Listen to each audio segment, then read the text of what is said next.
Welcome back to the channel the logic of studies. कैसे हो आप सब? आई होप आप सब ठीक हो गए।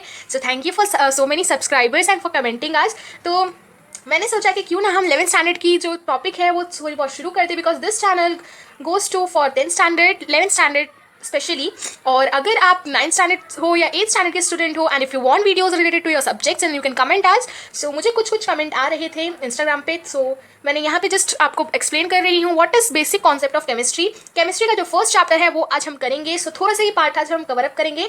तो सबसे पहले हम जान लेते हैं केमिस्ट्री का टर्म कहाँ से आया। ठीक है, तो बहुत ही आसान चैप्टर है, जस्ट आपको फोकस ऑन करना है।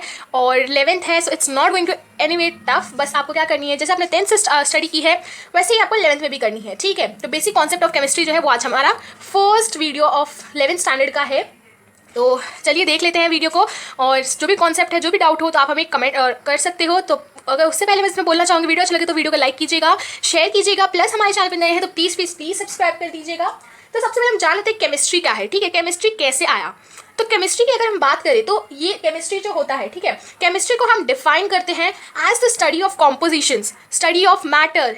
ठीक है, then study of properties of matter, reactions जो भी होते हैं वो सब किसकी वजह से आते हैं, वो सब केमिस्ट्री की वजह से हुए हैं। अगर केमिस्ट्री टर्म नहीं होता, केमिस्ट्री नहीं होता, केमिस्ट नहीं होता, तो साइंस में जितने भी अलग अलग फील्ड में जो डेवलपमेंट आई है it would not be possible. ठीक है, अगर हम डिफरेंट फील्ड्स की बात कर ले तो जैसे इंजीनियरिंग हो गया, फिर जियोलॉजी, बायोलॉजी, जितने भी हैं वो सब किसी वजह से आए हैं, just because of chemistry. So chemistry is called as a central science because इन सब मतलब केमिस्ट्री की ही वजह से ये सारी जो बायोलॉजी हो गया, जियोलॉजी हो गया, फिर इंजीनियरिंग, फिजिक्स, इन्वायरमेंटल साइंस, वो सब पॉसिबल है जस्ट बिकॉज ऑफ केमिस्ट्री।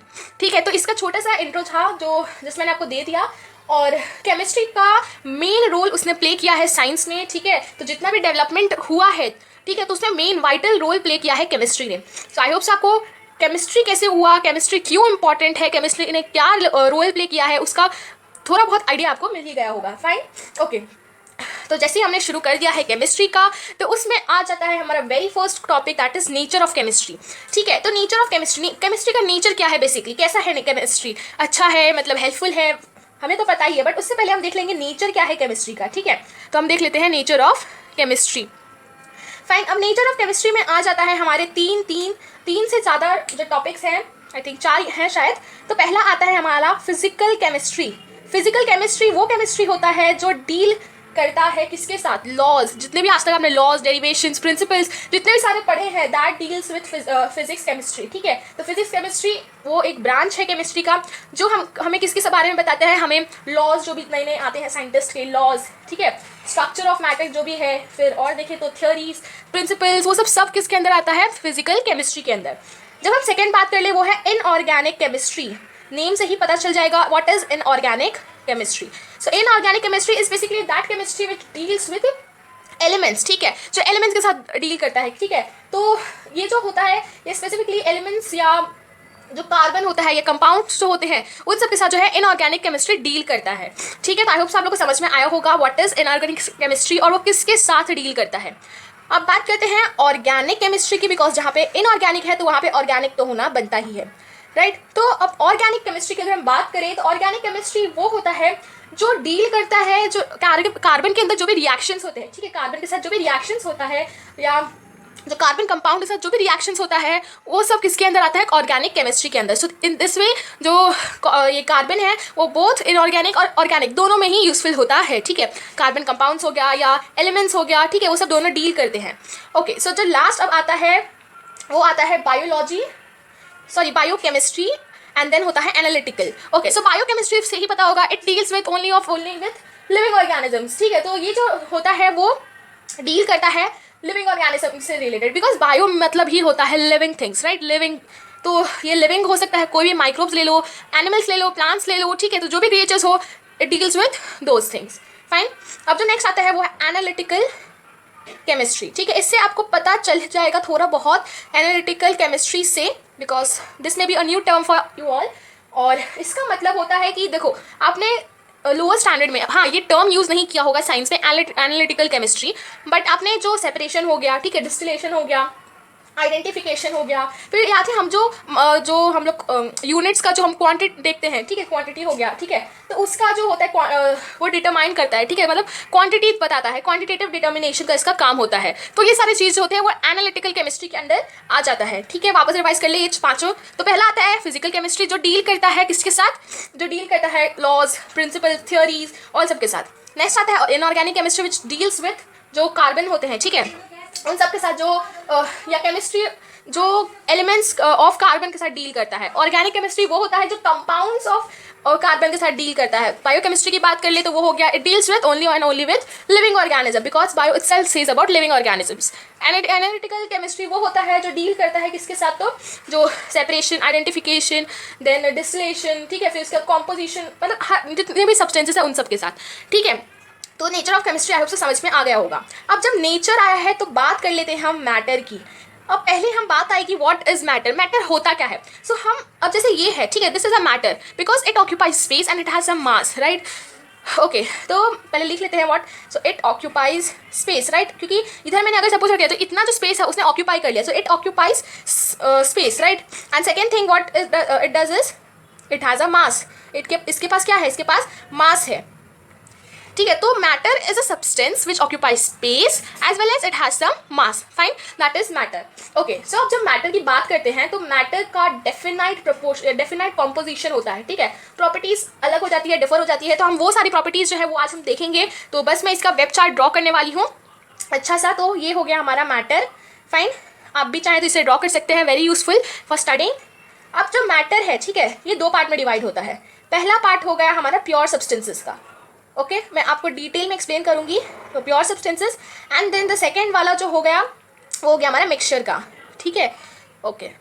अब जो प्योर सब्सटेंसेस होता है उसके अंदर आ जाता है और मिक्सचर्स, सो प्योर सब्सटेंसेस के अंदर आ जाता है दो पार्ट, ठीक है, दो पार्ट आ जाता है इसका, और मिक्सचर में भी दो पार्ट आ जाता है, ठीक है। तो प्योर सब्सटेंसेस में जो पहला पार्ट होता है वो है एलिमेंट्स, ठीक है, जो बचपन से हम पढ़ते आ रहे हैं। And the second is compounds, element, compound, mixture, ठीक है, तो हम इसको अलग अलग पढ़ते आए थे। और मिक्सचर में जो आ जाता है वो हो गया होमोजीनियस, जो हमने बचपन में आई थिंक 7th या 8th स्टैंडर्ड में पढ़ा है, homogeneous mixture and heterogeneous mixture, ठीक है। कोई नहीं, अगर नहीं याद आ रहा है होमोजीनियस एंड हेट्रोजीनियस तो हम वापस याद कर लेंगे, नथिंग टू वरी। अब एलिमेंट्स है तो उसके अंदर आ जाता है एंड कंपाउंड्स, राइट। तो एलिमेंट्स एंड कंपाउंड्स, एलिमेंट्स के अंदर, सॉरी, कंपाउंड के अंदर कोई टाइप नहीं आएगा, एलिमेंट्स के अंदर आ जाता है 3 टाइप्स, 1, 2 एंड 3, 3 टाइप आ जाता है। मेरा थोड़ा सा अलग वेबसाइट बन गया है, but not to worry. Okay, so पहला आता है metals, right, element, then metals, non metals and next is metalloids, right. ये भी हमने बचपन से पढ़ा है। तो जितने भी चीज़ें इसमें हैं वो सारे चीज़ें हमने बचपन में ही पढ़े हुए हैं, राइट, बचपन से हम पढ़ते आ रहे हैं ये सारी चीज़ें, और यही सारी चीज़ें को आप आगे हम डिटेल में पढ़ेंगे, ठीक है। मैटर मैंने ऑलरेडी बता दिया व्हाट इज मैटर। नेक्स्ट आता है pure substance and mixture. Pure substances का मतलब क्या होता है बेसिकली, प्योर सब्सटेंस मतलब गोल्ड, जैसे एग्जाम्पल में मैंने ले लिया गोल्ड, ठीक है, जो रियल गोल्ड होता है, ठीक है, जो नेचुरली बनता है वो एकदम प्योर होता है, बिकॉज उसमें कोई मिलावट नहीं होती है। बट अगर आप, I don't have idea, but अगर जो ज्वेलरी शॉप में जाते हैं, may be they mixing something with gold, ठीक है, अगर जो आप देखोगे जो 24 कैरेट का जो गोल्ड होता है वो भी एकदम प्योर नहीं होता है, ठीक है, वो भी एकदम प्योर नहीं होता।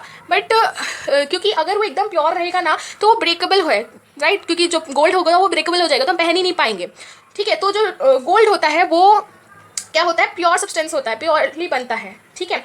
मिक्सचर की बात कर ले जो बहुत सारी चीज़ों से बनता है, लाइक फॉर एग्जांपल अगर मैं मिक्सचर में ऐसे अगर मैं बात करूँ तो जैसे पेपर ले ले, ठीक है, पेपर का एग्जांपल ले लेते हैं। तो पेपर जो है हमें पता है लकड़ियों से बना है, बट लकड़ियों के अंदर कुछ केमिकल्स दिए गए हैं जिसके कारण ये पेपर ऐसा शेप आया है, राइट। तो मिक्सचर उसे कहा जाता है, ठीक है, जो बहुत सारे कॉम्पोजिशन से बनता है, दैट इज वो मिक्सचर। अब प्योर सब्सटेंसेस के आ जाते हैं 2 टाइप्स, ठीक है, एलिमेंट्स एंड कंपाउंड्स। एलिमेंट्स जो सिंगल होते हैं, राइट, जो जैसे hydrogen, oxygen, right, they are single elements. Compound जो 1 एंड 2 एलिमेंट्स को मिलकर बनता है, that is compound. And mixtures में जो 2 या 3 से ज़्यादा होता है, that is mixture, right. Okay and okay, तो अब मिक्सचर की बात करें तो मिक्सचर में 2 टाइप आ जाते हैं, that is homogeneous and heterogeneous. Homogeneous mixture वो होते हैं जो जस्ट फॉर एग्जांपल अगर मैं ले लूँ होमोजीनियस के लिए सॉल्ट एंड वाटर, ठीक है। अब जब हम सॉल्ट मैंने लिया और वाटर लिया, ठीक है, मैंने 1 ग्लास वाटर लिया है, उसमें 1 चम्मच सॉल्ट डाला, मैं उसको मिक्स करी तो मिक्स हो जाएगा, राइट। इक्वल प्रोपोर्शन में वो रहेगा, हमें क्या वो सॉल्ट है वो दिखने वाला है, नहीं दिखने वाला, राइट, वो डिजॉल्व हो जाएगा। अगर शुगर एंड वाटर ले लो तो वो भी डिजॉल्व हो जाएगा, अच्छे से मिक्स हो जाएगा, उसका जो प्रोपोर्शन है दोनों का वो इक्वली बैलेंस्ड रहेगा, ठीक है, उसमें कोई भी डिफरेंसेस नहीं आएगा, सेम वे अगर हम गैसेस का ले लें, ठीक है, मिक्सचर जो गैसेस का जो मिक्सचर होता है वो भी इक्वल प्रोपोर्शन में होता है, वो ज़्यादा कम। अब फॉर एग्जाम्पल अगर जैसे मैंने वाटर ले लिया, ठीक है, तो वाटर है, तो वाटर का वो क्या है, H2O है, राइट। इसका प्रोपोर्शन क्या है, H2O, मतलब हाइड्रोजन 2 होंगे एंड ऑक्सीजन 1 होगा, राइट। ऐसे हम लिखते नहीं है H2O1, बट मैं बात करूँ सिंगुलर, तो हाइड्रोजन का 2 कंपोनेंट एंड ऑक्सीजन का 1, तो ये क्या है, फिक्स प्रोपोर्शन है। और हेट्रोजीनियस की बात करें तो हेट्रोजीनियस में ले लेते हैं मडी वाटर, सबसे best example is muddy water. अब जैसे मैंने muddy water basically soil, right, and water. अब मैंने जब सॉइल को 1 चम्मच सपोज मैंने सॉइल ले लिया एंड वाटर ले लिया 1 ग्लास, उसमें मैंने मिक्स किया, आप देखोगे हाँ वो मिक्स तो थोड़ा बहुत हो जाएगा, बिकॉज सॉइल क्या है, वो कलर रिलीज करता है, राइट, ब्राउन कलर या जो भी कलर हो सॉइल का। अब जब हम उसको मिक्स करेंगे तो क्या होगा कि वो अलग अलग 2 प्रोपोर्शन में डिवाइड हो जाएंगे, ठीक है। वो एक परफेक्ट या मतलब एक होता है ना, एक जैसा प्रोपोर्शन नहीं रहेगा, दैट इज हेट्रोजीनियस मिक्सचर। अब जब कभी आप ये ट्राई कर सकते हो घर पे भी, मडी वाटर को देखो, मिला के देखो, आपको 2 अलग अलग, मतलब सॉइल अलग हो जाएगा, वाटर अलग हो जाएगा, वो दोनों साथ में कभी नहीं होगा, ठीक है। तो ये बेस्ट एग्जाम्पल होता है हेट्रोजीनियस मिक्सचर का, ठीक है। तो वो जो है एक फेस में नहीं प्रेजेंट होते हैं, ठीक है। मैंने FACE फेस नहीं बोला, मैंने PHASE फेस बोला है, ठीक है। तो एक फेस में प्रेजेंट नहीं रहते, वो मैनी फेसेस में प्रेजेंट रहते हैं, ठीक है। डिपेंड्स ऑन द कौन से कंपोनेंट से वो बने हुए हैं, बट जो होमोजीनियस होते हैं वो इक्वली डिवाइड होते हैं, फिक्स प्रोपोर्शन में होते हैं वो, ठीक है, fine. I hope so homogeneous and heterogeneous mixture का जो एग्जाम्पल्स है आपको समझ में आया होगा, और आपके टेक्स्ट बुक में भी एग्जाम्पल्स लिए हैं बहुत सारे होमोजीनियस एंड हेट्रोजीनियस दोनों के, ओके। अब जो नेक्स्ट आता है एलिमेंट्स एंड कंपाउंड, मैंने ऑलरेडी एक्सप्लेन कर दिया। एलिमेंट्स के अंदर 3 टाइप्स आते हैं, मेटल्स, नॉन मेटल्स और मेटलॉइड्स। ये मुझे समझाने की जरूरत ही नहीं है, बट स्टिल मैं आपको थोड़ा बहुत हम लोग ऊपर से कर लेते हैं। मेटल्स क्या होता है, नॉन मेटल्स एंड मेटलॉइड्स क्या होते हैं, ठीक है। मेटल्स क्या होता है बेसिकली आप लोगों को पता ही होगा, तो आप जल्दी से जाकर हमें कमेंट कीजिए मेटल्स होता क्या है, ठीक है। तो ओके, तो मेटल्स में जैसे हम एग्जाम्पल ले लें, फर्स्ट ऑफ ऑल जो मेटल्स होता है, ठीक है, नॉन मेटल्स होता है एंड द मेटलॉइड्स होता है। मेटलॉइड का मतलब होता है मेटल एंड नॉन मेटल दोनों का कैरेक्टरिस्टिक होके मेटलॉइड बनाता है, मतलब मेटल्स के भी कुछ प्रॉपर्टीज होते हैं, नॉन मेटल्स के भी कुछ प्रॉपर्टीज होते हैं, वो मिलके क्या बनाता है, मेटलॉइड, ठीक है। मेटलॉइड का कॉन्सेप्ट क्लियर हुआ, फाइन। अब मेटल्स और नॉन मेटल्स देखें। मेटल्स वो होते हैं जो सोनोरस होते हैं, राइट। मेटल्स क्या होते हैं, सोनोरस होते हैं। सोनोरस मतलब साउंड प्रोड्यूस करते हैं। मेटल की बहुत सारे एग्जाम्पल्स ले सकते हैं, जैसे डे टू डे लाइफ में अगर मैं ले लूँ, जैसे बहुत सारे एग्जाम्पल्स हो गए, जब हम स्टील नहीं, वो लोहा जिसे हम कहते हैं, right, that is a metal, right. लोहा जिसे हम कहते हैं दैट इज़ अ मेटल।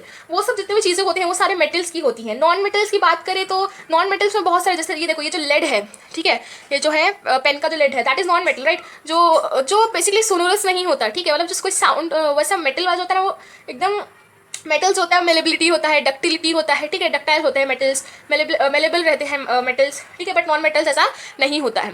तो metals, non metals and metalloids का मैंने ऊपर से थोड़ा बहुत एक्सप्लेन कर दिया है, ठीक है, फाइन। तो अब आगे हम देखते हैं आगे हमें क्या करना है, ओके। तो अब अभी तक हमने nature of chemistry, states of matter और उसके जो भी हैं वो सारे हम अभी तक हमने पढ़ लिया, राइट। अब हम पढ़ेंगे स्टेट्स ऑफ मैटर की, क्योंकि अगर हमने मैटर पढ़ लिया, मिक्सचर पढ़ लिया, then compound, elements, metal, non metal, सारी चीज़ें पढ़ लिए, तो अब स्टेट्स भी क्यों रहे, राइट। स्टेट्स को आना तो बनता है। स्टेट्स मतलब क्या, महाराष्ट्र, गोवा, बिहार, देन बिहार, बंगाल, वो सब नहीं, बिल्कुल नहीं। मतलब हाँ, स्टेट्स का मतलब वो तो होता ही है, बट साइंस में अगर हम देखें तो स्टेट्स का मतलब होता है जो स्टेट्स बेसिकली होता है कि जो कोई सब्सटेंस है, ठीक है, वो कौन से प्रोपोर्शन में है, मतलब कौन से कंपोनेंट में है, ठीक है। अब अगर मैं बात करूँ सॉलिड की एंड देन लिक्विड की and the last is gaseous, right, मतलब गैसेस की, क्योंकि इसके आगे तो हमने ना पढ़े हैं और ना ही है, राइट, स्टेट्स ऑफ मैटर की। तो जब हम सॉलिड की बात करते हैं तो सॉलिड वो होता है कि जहाँ पे एटम बोलो या मॉलिक्यूल बोले जो क्लोजली पैक्ड होते हैं, ठीक है। अब जैसे मैं ये पेन ले लूँ, ठीक है, तो ये जो है सॉलिड में है, बिकॉज इसके अंदर के जो पार्टिकल्स हैं, मॉलिक्यूल्स हैं, एटम्स है, वो जो है वो क्लोजली पैक्ड है। तो अब जो नेक्स्ट बात आता है वो है लिक्विड का। लिक्विड वाटर ले लो, ठीक है। लिक्विड के पास, हाँ, सॉलिड के पास एक बात बोले तो उसके पास फिक्स्ड प्रोपोर्शन में, और आई मीन टू से मतलब उसके पास स्पेस वो ले लेता है, मतलब उसके पास एक फिक्स्ड जो शेप होता है, ठीक है, उसका शेप चेंज नहीं होता है, उसके पास फिक्स्ड शेप होता है। बट अगर हम सॉलिड की बात करें तो water is the best example, right. Juices वो सब क्या हो गए, वो सब वाटर के टाइप के ही आ गए, राइट। तो जो लिक्विड होता है उसमें जो पार्टिकल्स होते हैं वो हल्का हल्का दूर होते हैं। मैं आपको ड्राइंग करके बताती हूँ, ठीक है। अब जैसे ये हो गया एक हमारा सपोज बॉक्स है, ठीक है, वो बॉक्स जो है मतलब उसके अंदर है, ठीक है, उसके अंदर जो है लिक्विड वाला सब्सटेंस है, सपोज वाटर है, आप देखोगे इसमें जो मॉलिक्यूल्स है, एटम्स है, वो क्लोजली पैक्ड नहीं है, राइट, वो उसमें थोड़ा बहुत जगह है। बट सो जो नेक्स्ट है वो गैसेस, मैंने ऑलरेडी ड्रॉ कर लिया है। तो गैसेस में जो मॉलिक्यूल्स होते हैं, एटम्स होते हैं, वो दूर दूर होते हैं, राइट। मुझे एक्चुअली इसे एक्सप्लेन करने की ज़रूरत नहीं है डिटेल में, बट स्टिल बता देती हूँ, ठीक है। तो जो इसमें जो मॉलिक्यूल्स हैं, एटम्स हैं, वो क्या है, फार फ्रॉम ईच अदर है, मतलब उनके बीच में प्रॉपर गैप का स्पेस है, राइट। बट यहाँ पे भी है थोड़ा बहुत। बट अगर हम सॉलिड की बात करें तो सॉलिड का जस्ट ऐसे ही होगा ना, सपोज ये है तो उसमें एकदम क्लोजली पैक्ड है, मतलब थोड़ा सा भी जगह नहीं है कि कोई भी अगर मीडियम जा रहा है, जैसे लाइट ले लो, एयर ले लो, जो भी जा रहा है, तो थोड़ा सा भी जगह नहीं है कि वो पास हो सके, राइट। तो ये डिफरेंस होता है, this is solid, this is liquid and this one is gaseous, right, gases. I hope so आप लोग को ये तीनों चीज़ समझ में आ गया होगा, फाइन। ओके, तो अब हम नेक्स्ट टॉपिक की ओर बढ़ते हैं। ओके, तो जो नेक्स्ट टॉपिक है वो है हमारा properties of matter and their measurements, fine. Okay, तो जब प्रॉपर्टीज़ की बात करते हैं तो हमने क्या पढ़ा है, राइट। हमने पढ़ा है physical properties, right, and second thing is chemical properties, chemical properties and physical properties. I am so sorry friends, अगर आपको कोई बैकग्राउंड वॉइस आ रहा हो तो उसे प्लीज़ इग्नोर कीजिए। ओके, सो तो ये दोनों प्रॉपर्टीज जो हमने बचपन से पढ़ा है, चलो थोड़ा सा इसको रिवाइज कर लेते हैं, फाइन। ओके, फिजिकल प्रॉपर्टीज़ वो प्रॉपर्टीज़ होते हैं जो नेचुरली प्रेजेंट होते हैं, ठीक है, जो हमें प्रेजेंट करने की ज़रूरत ही नहीं है, राइट, नेचुरल है। जैसे अगर हम बात करें बॉइलिंग पॉइंट की, मेल्टिंग पॉइंट की, they are physical, right, they are naturally, अगर उसमें कोई केमिकल सब नहीं मिक्स होता है। अगर मैं बात करूँ कि जैसे मैंगो है, ठीक है, उसको मैंगो क्या है, अब वो पहले रॉ मैंगो है, ठीक है, वो अपने आप ही धीरे धीरे टाइम लेके खुद से पका, राइट, खुद से वो क्या हुआ, रॉ से राइप हो गया, तो वो फिजिकल हुआ है, उसमें केमिकली नहीं हुआ है। जो अभी के टाइम पे मैंगोज मिल रहे हैं, right, they are chemically made, मतलब केमिकली मेड मतलब कि हाँ, वो अभी कच्चे आम जो होते हैं, जो रॉ मैंगोज हैं, उनमें कुछ केमिकल्स डाल के उसको राइप किया जाता है and then they are selling to us, fine. तो वो होता है केमिकल प्रॉपर्टीज़ का मतलब। Chemical word itself says about its properties, कि केमिकल जो होता है वो केमिकली होता है एंड फिजिकल जो होता है वो फिजिकली होता है, फाइन। तो ये दोनों चीज़ें तो समझ में आया होगा। फिजिकल प्रॉपर्टीज़ की अगर हम बात करें तो मेल्टिंग पॉइंट, बॉइलिंग पॉइंट, ठीक है, ये सब जो हो गया वो सब हो गया फिजिकल प्रॉपर्टीज़ है। एंड देन केमिकल प्रॉपर्टीज़ में अगर बात करें तो बहुत जो मैंने आपको अभी एग्जाम्पल्स दिए हैं वो ले लो आप, ठीक है। अब हाँ, केमिकल प्रॉपर्टीज़ के आपके टेक्स्ट बुक को बहुत ईजी से बहुत ही अच्छे एग्जाम्पल दिया है। एक उन्होंने क्या किया है, मैग्नीशियम लिया है, जो हमने 10th स्टैंडर्ड के जो एक्सपेरिमेंट हुआ था उसमें मैंने देखा था, मैग्नीशियम लिया है, उसको बर्न किया है, राइट। तो जो बर्निंग है वो दैट इज ऑक्सीजन, राइट। तो मैग्नीशियम है, ठीक है, मैं उसको आपको केमिकल रिएक्शन में बता देती हूँ। मैग्नीशियम है, ठीक है, उसको बर्न किया गया ऑक्सीजन के साथ। जब वो बर्न हुआ तो उसमें से हीट एनर्जी तो आई मीन लाइट एनर्जी तो निकली ही, प्लस का कुछ गैसेस रिलीज हुए, जो हुआ MgO2, that is magnesium oxide produce हुआ। This is also example of chemical property, right, कि how the chemicals are mixed and they how they are produced, right, they are chemical properties. और physical properties की boiling point, melting point, ठीक है, वो सब आप ले सकते हो फिजिकल प्रॉपर्टीज़ में, फाइन। ओके फ्रेंड्स, अब जो टॉपिक है वो है मेजरमेंट ऑफ प्रॉपर्टीज़, जो मेरा बहुत बहुत बहुत बहुत ही फेवरेट टॉपिक है। इसके आगे जितने भी टॉपिक्स हैं बहुत ज़्यादा इंटरेस्टिंग, बहुत ईजी है, और बस कोई से टॉपिक है जो मे भी थोड़ा सा कॉम्प्लिकेटेड हो सकता है, but very very very easy है, और मेरा तो बहुत फेवरेट टॉपिक है जो अभी मैं एक्सप्लेन करने वाली हूँ, फाइन।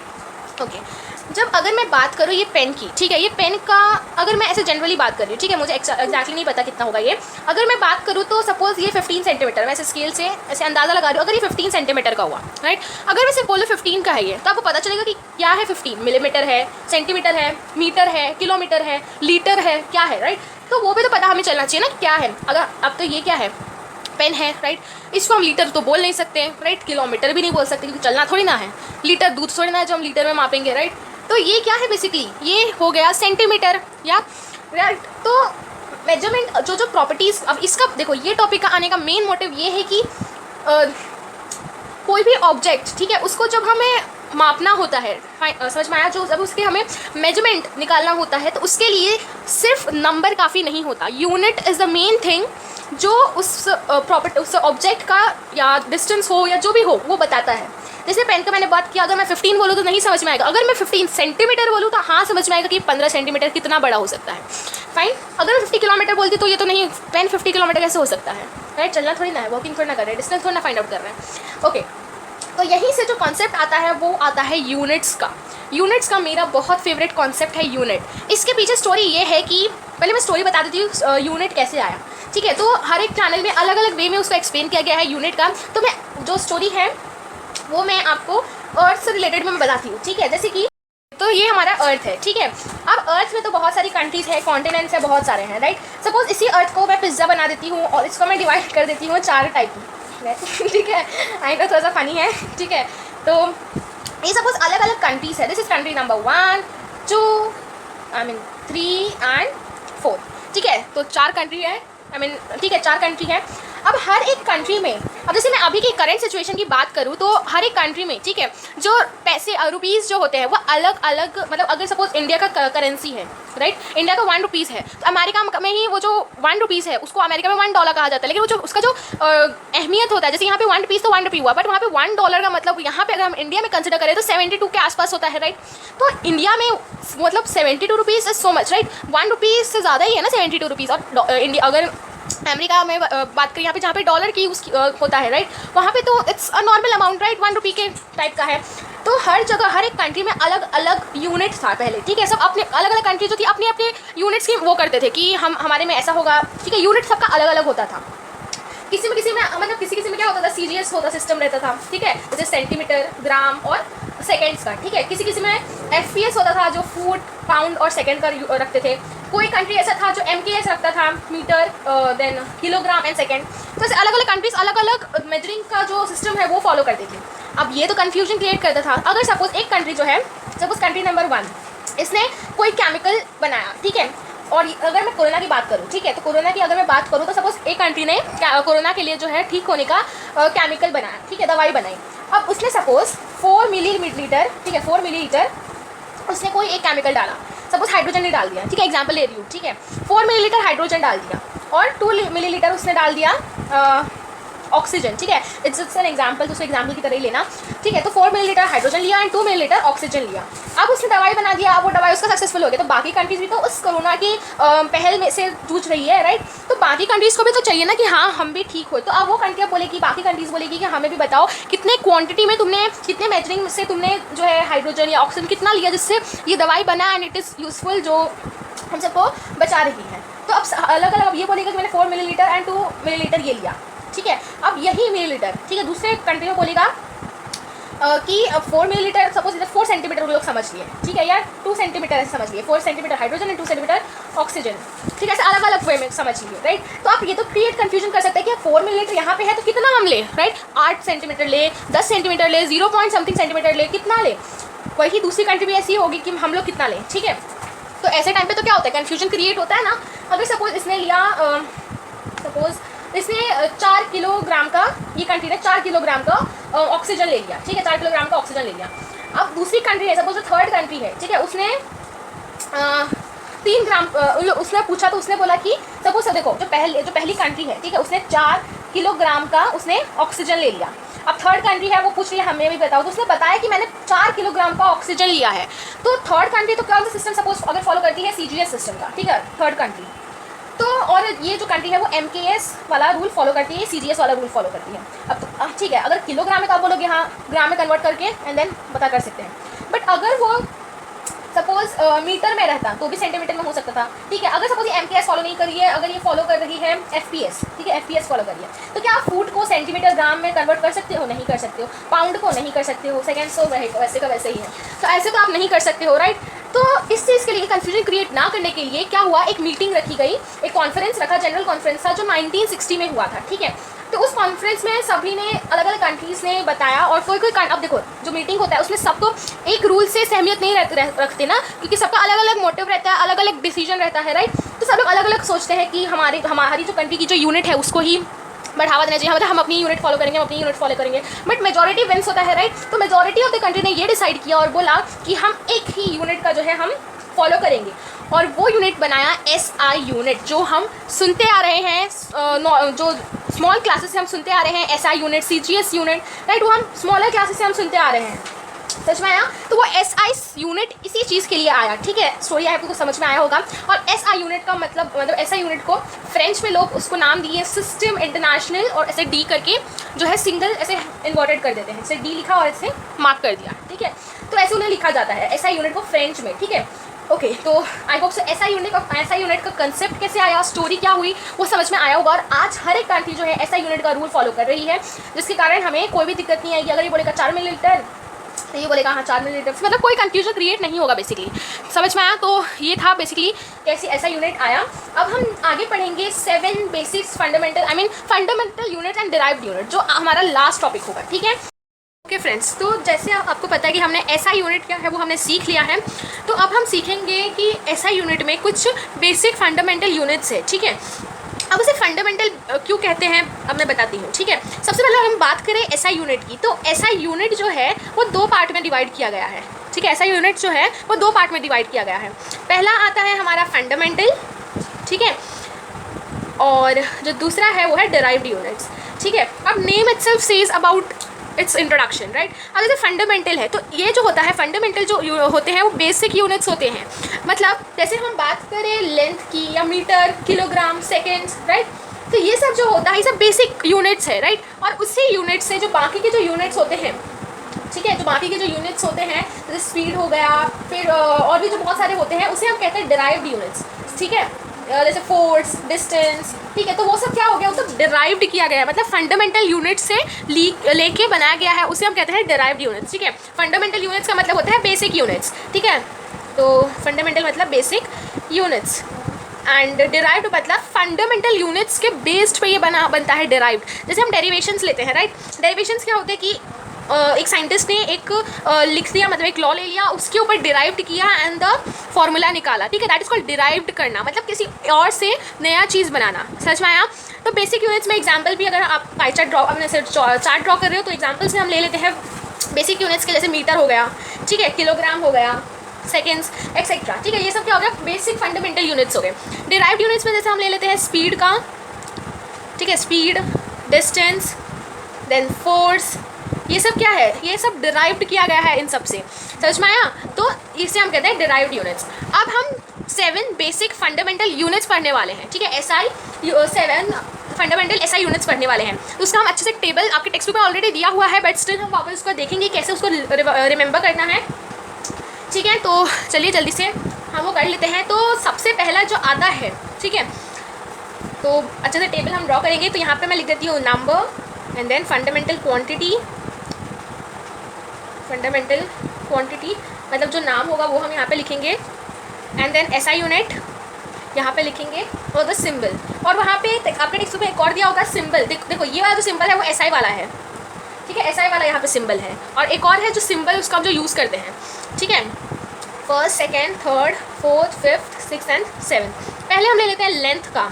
लेंथ होता है सबसे पहला बेसिक यूनिट। मीटर, देखो हर जगह हम ज़्यादातर मीटर, सेंटीमीटर वो सब यूज़ करते रहते हैं, राइट। तो लेंथ हो गया पहला फंडामेंटल यूनिट। ठीक है, जो हम बेसिकली हर जगह पे यूज़ करते हैं लेंथ।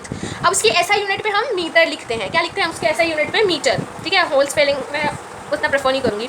ठीक है, तो एसआई यूनिट में फुल ये लेंथ का एसआई यूनिट है मीटर। एसआई सिंबल क्या हो जाता है उसका? तो एम, जो हम डे टू डे लाइफ में यूज़ कर रहे हैं। ठीक है, तो सेकंड अब हम ले लेते हैं, सपोज अगर हमने ले लिया टाइम, मैं ऐसे सीक्वेंस वाइज नहीं चाह रही हूँ। ठीक है, टाइम, तो ऐसा यूनिट इसका हम क्या लेते हैं? अब देखोगे हम मिनट्स में या आर में नहीं लेते हैं, हम सेकंड्स में लेते हैं। ठीक है, तो हम क्या लेते हैं? सेकंड्स में। तो इसका ऐसा यूनिट क्या हो गया? एस। ठीक है, अब नेक्स्ट अगर हमने ले लिया और क्या होता है? मास, राइट। मास हो गया तो इसको हम केजी में लिखते हैं, किलोग्राम, राइट। उसको हम किलोग्राम में मापते हैं ना, मास को केजी में लिखते हैं। तो ऐसा यूनिट इसका क्या हो गया? KG, right. बेसिक सी चीज़ है, ये तो तीनों बेसिक ही हैं। अब नेक्स्ट है टेम्परेचर, जिससे आपके टेक्स्ट बुक में दिया हुआ है थर्मोडाइनामिक टेम्परेचर दिया हुआ है। ठीक है, तो मैं यहाँ पे THR ऐसे करके MO और शॉर्ट में लिखती हूँ, थर्मोडाइनामिक टेम्परेचर।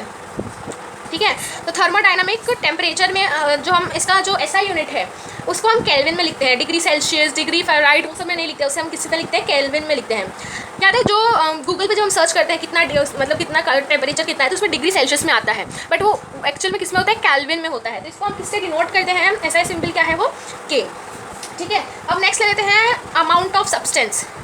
इसके बारे में हम एकदम डिटेल में पढ़ेंगे, एक और चैप्टर में बहुत ही डिटेल में पढ़ेंगे इसके बारे में। तो अमाउंट ऑफ सब्सटेंस, ठीक है, उसकी SI यूनिट है मोल। मोल है उसकी SI यूनिट। ये सब जो है मोल वो हम आगे पढ़ेंगे। अमाउंट ऑफ सब्सटेंस, ठीक है, मोल जो है एक यूनिट है, आगे पढ़ेंगे हम। तो बहुत ही इंपॉर्टेंट वाला ये यूनिट है, जो बड़े बड़े यूनिट्स होते हैं ना समझने में, ये बहुत ज़्यादा हेल्प करता है मोल कॉन्सेप्ट। ओके, जो नेक्स्ट है 6 वो है इलेक्ट्रिक करंट। बचपन से पढ़ा है इलेक्ट्रिक करंट, उसकी SI यूनिट भी हमें अच्छे से पता है, right. Electric current SI unit क्या है? SI यूनिट है उसका एम्पियर, राइट। एम्पियर हम यूज़ करते हैं, और SI सिंबल हमारा एम्पियर का होता है A, राइट ना। अब 7th वाला जो लास्ट है वो है लुमिनस इंटेंसिटी। इसका भी कॉन्सेप्ट हम आगे चैप्टर्स में पढ़ेंगे, लुमिनियस इंटेंसिटी, ठीक है। और लुमिनियस इंटेंसिटी का ये है, ऐसा यूनिट है कैंडिला, ठीक है, ऐसा यूनिट है कैंडिला, और इसको हम लिखते हैं कैल करके, सॉरी कैंडिला है ना, तो सी डी करके हम लिखते हैं, ठीक है।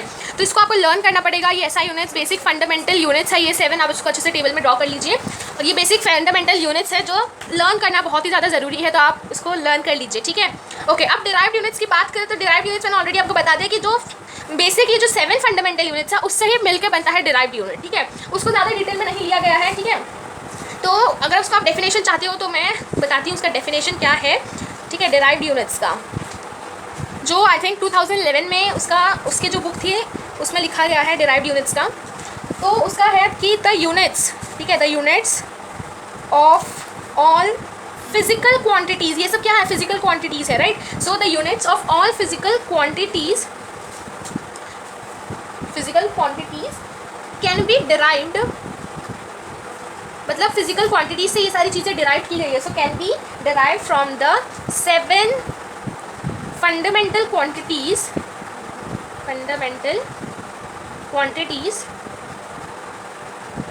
सॉरी फंडामेंटल यूनिट्स, ना fundamental units is known as derived units, ठीक है। DU मैं शॉर्टकट में लिख देती हूँ, ठीक है। तो आई होप आप लोग को दिख रहा होगा, हाँ दिख रहा है ना, ओके। तो ये मैंने डिराइव्ड यूनिट्स का आपको बता दिया डेफिनेशन, आप ऐसे लिख सकते हो, या ऐसे भी लिख सकते हो, these units are known as, यहाँ पे आर, ठीक है, यहाँ पे these, so these units are known as derived units, ठीक है। तो ये डेफिनेशन है, टेक्स्ट बुक में I think don't think so दिया हुआ है, ठीक है। तो यही था आज का वीडियो हमारा, इतना, क्योंकि बहुत बड़ा ऑलरेडी वीडियो हो चुका है, तो मैं नहीं चाहती कि बहुत बड़ा वीडियो हो जाए। और आगे के पार्ट जो है वो जो मास और वो लेंथ, वॉल्यूम, उस सब के बारे में तो हम नेक्स्ट वीडियो में कंटिन्यू करने वाले हैं। तो वीडियो अच्छा लगे, फर्स्ट लेक्चर ऑफ 11th, तो उसको लाइक कीजिएगा, शेयर कीजिएगा, सब्सक्राइब जरूर कर दीजिएगा अगर आपने नहीं किया है तो।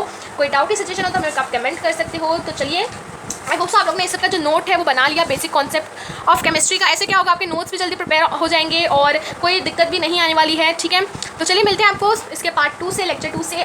और फ्रेंड्स, डिराइव्ड यूनिट्स के जितने भी हैं यूनिट्स, वो सब अगर आप लर्न करना चाहते हो, समझना चाहते हो, क्योंकि टेक्स्टों को तो नहीं दिया है, तो आप हमारा नेक्स्ट वीडियो ज़रूर देखिएगा, इसके बाद ज़रूर अपलोड हो जाएगा। तो चलिए मिलते हैं न्यू वीडियो के साथ, तब तक के लिए thank you, take care and bye bye, and keep watching the logic of Studies channel. Bye bye, thank you.